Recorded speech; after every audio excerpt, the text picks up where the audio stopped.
हानि बेलायाव बेखौ जायफ्रा लिगेलि मोननो गोनां बिथांमोननो हा होनायाव जों बेफार लागासिनो दं। बेखै जों बिटिआर ओनसोलाव मोननै हानि मोननै आयेन सोलियो। मोनसेया 6 सिडिउलनि आयेन आरो मोनसेया ट्राइबेल बेल्ट ब्लकनि आयेन।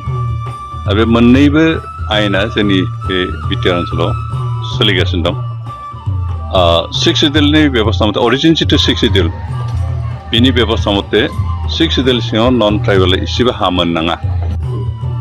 मेघालयआव जेरैहाय गुबुनारिफ्रा मोना बा माबायाव मावगोन जा बे मिज'रामनि जिफोर बेल्ट ब्लक मा दं 6 सिडिउल एरिया बेहायबो नन ट्राइबेला कुनुदिन हा मोना। खिन्थु जोंनि बिटिआर ओनसोलाव 6 सिडिउलबाबो बे एमेन्डेड 6 सिडिउल जानायखाय बेवहाय 2003 मायथाइनि सिगाङावनो जायफोर नन ट्राइबेल बे ओनसोलाव दंमोन बिथांमोनाबो हा मोननायनि मोन्थाय दं आरो बिथांमोननो जों होनायनि राहा लामाखौ लाबाय थादों। इटिमेटिबो गोबावनो होबाय। बेनिफ्राय बेयाव जिहेतु चेप्टार 10 बा ट्राइबेल बेल्ट ब्लकनि बाथ्रा थाबाय। ट्राइबेल बेल्ट ब्लक सिङाव थानाय हाखौ खिन्थु नन ट्राइबेला मोना। जायफ्रा खिन्थु ट्राइबेल बेल्ट ब्लक दानायनि सिगांनिफ्राय बे ओनसोलाव जाय नन ट्राइबेलफ्रा दं बिथांमोननि गथ' गथायफ्रा हले मोनगोन। खिन्थु बाखि नन ट्राइबेलफ्रा बे ट्राइबेल बेल्ट ब्लक एरियायाव हा मोननायनि मोन्थाय गैया। मात्र गोरखाफोरखौ प्रटेक्टेड कमिउनिटि होननानै बुंनाय जादों। गोरखा आरो आदिबासि बिथांमोना खिन्थु मोनगोन ट्राइबेल बेल्ट ब्लक सिङाव। खिन्थु बिथांमोनाबो 2003नि सिगाङाव हाबखानाय जानांगोन जोंनि बिटिआर ओनसोलाव, अब्लासो मोनगोन। खिन्थु बिनि उनाव फैनायफ्रा मोननाय नङा। बेनिखायनो मानसिफ्रा जियानो दाबोथों जों जिखिनि खामानि मावदों बे आयेननि बेन्दोंनि सिङाव लाखिनानै खामानिखौ मावदों। आयेन बारगाजों खामानि मावाखै। आयेन मथे जायफ्रा मोननो गोनां बिथांमोननो जों होदों आरो आयेन मथे जायफ्रा मोननाङा बिथांमोननो जों हा होआखै। बेनिखायनो बे कन्ट्रभारसि गोनां जानो गोनां जेबो बाथ्रा गैया।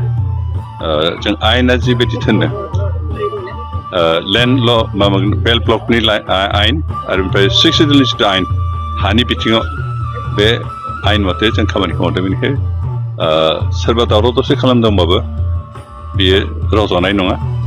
सोरबा मोननाङि मानसि मोननांगौ होनना होस्रिखौबो बे मोननाय नङा। खारन आयेना बिथांनो हयथ' बे मोननायनि राइट होआ। जों आयेन मथे खामानि मावदों। आयेना जेरै लाङो जों मावलांगोन।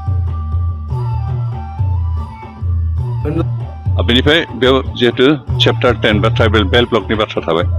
ट्राइबेल बेल्ट ब्लक सिङाव थानाय हाखौ खिन्थु नन ट्राइबेला मोना। जायफ्रा खिन्थु ट्राइबेल बेल्ट ब्लक दानायनि सिगांनिफ्राय बे ओनसोलाव जाय नन ट्राइबेलफ्रा दं बिथांमोननि गथ' गथायफ्रा हले मोनगोन। खिन्थु बाखि नन ट्राइबेलफ्रा बे ट्राइबेल बेल्ट ब्लक एरियायाव हा मोननायनि मोन्थाय गैया। मात्र गोरखाफोरखौ प्रटेक्टेड कमिउनिटि होननानै बुंनाय जादों। गोरखा आरो आदिबासि बिथांमोना खिन्थु मोनगोन ट्राइबेल बेल्ट ब्लक सिङाव। खिन्थु बिथांमोनाबो 2003नि सिगाङाव हाबखानाय जानांगोन जोंनि बिटिआर ओनसोलाव, अब्लासो मोनगोन। खिन्थु बिनि उनाव फैनायफ्रा मोननाय नङा। बेनिखायनो मानसिफ्रा जियानो दाबोथों जों जिखिनि खामानि मावदों बे आयेननि बेन्दोंनि सिङाव लाखिनानै खामानिखौ मावदों। आयेन बारगाजों खामानि मावाखै। आयेन मथे जायफ्रा मोननो गोनां बिथांमोननो जों होदों आरो आयेन मथे जायफ्रा मोननाङा बिथांमोननो जों हा होआखै। बेनिखायनो बे कन्ट्रभारसि गोनां जानो गोनां जेबो बाथ्रा गैया।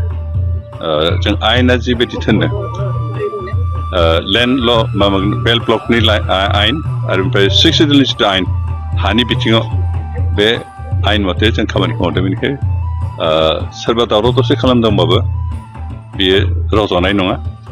सोरबा मोननाङि मानसि मोननांगौ होनना होस्रिखौबो बे मोननाय नङा। खारन आयेना बिथांनो हयथ' बे मोननायनि राइट होआ।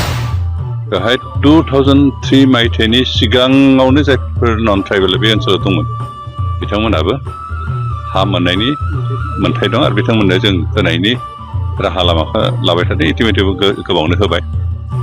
बेनिफ्राय बेयाव जिहेतु चेप्टार 10 बा ट्राइबेल बेल्ट ब्लकनि बाथ्रा थाबाय।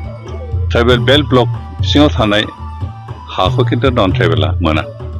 जायफ्रा खिन्थु ट्राइबेल बेल्ट ब्लक दानायनि सिगांनिफ्राय बे ओनसोलाव जाय नन ट्राइबेलफ्रा दं बिथांमोननि गथ' गथायफ्रा हले मोनगोन। खिन्थु बाखि नन ट्राइबेलफ्रा बे ट्राइबेल बेल्ट ब्लक एरियायाव हा मोननायनि मोन्थाय गैया। मात्र गोरखाफोरखौ प्रटेक्टेड कमिउनिटि होननानै बुंनाय जादों। गोरखा आरो आदिबासि बिथांमोना खिन्थु मोनगोन ट्राइबेल बेल्ट ब्लक सिङाव। खिन्थु बिथांमोनाबो 2003नि सिगाङाव हाबखानाय जानांगोन जोंनि बिटिआर ओनसोलाव, अब्लासो मोनगोन।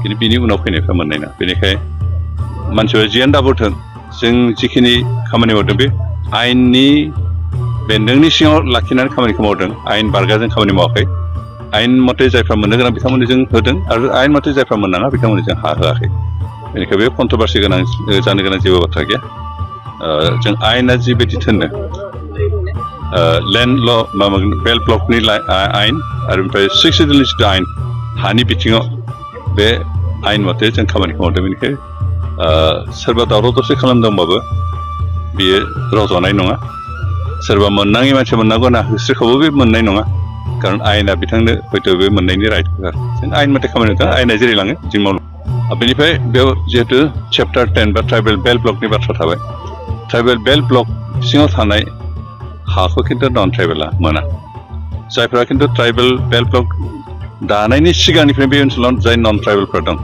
बिथांमोननि गथ' गथायफ्रा हले मोनगोन खिन्थु बाखि नन ट्राइबेलफ्रा बे ट्राइबेल बेल ब्लक एरियायाव हा मोननायनि मोन्थाय गैया मात्र गोरखाफोरखौ प्रटेक्टेड कमिउनिटि होननानै बुंनाय जादों गोरखा आरो आदिबासि बिथांमोना खिन्थु मोनगोन ट्राइबेल बेल ब्लक सिङाव खिन्थु बिथांमोनाबो 2003नि सिगाङाव हाबखानाय जानांगोन जोंनि बिटिआर ओनसोलाव अब्लासो मोनगोन खिन्थु बिनि उनाव फैनायफ्रा मोननाय नङा बेनिखाय मानसिफ्रा जियानो दाबोथों जों जिखिनि खामानि मावदों बे आयेननि बेन्दोंनि सिङाव लाखिनानै खामानिखौ मावदों आयेन बारगाजों खामानि मावाखै आयेन मथे जायफ्रा मोननो गोनां बिथांमोननो जों होदों आरो आयेन मथे जायफ्रा मोननाङा बिथांमोननो जों हा होआखै बेनिखाय बे कन्ट्रभार्सि गोनां जानो गोनां जेबो बाथ्रा गैया जों आयेना जिबायदि थिनो लेन्ड ल' माबा बेल ब्लकनि आयेन आरो ओमफ्राय 6 सिडुलनि जिथु आयेन हानि बिथिङाव बे आयेन मथे जों खामानिखौ मावदों बेनिखाय सोरबा दावराव दावसि खालामदोंबाबो बियो रज'नाय नङा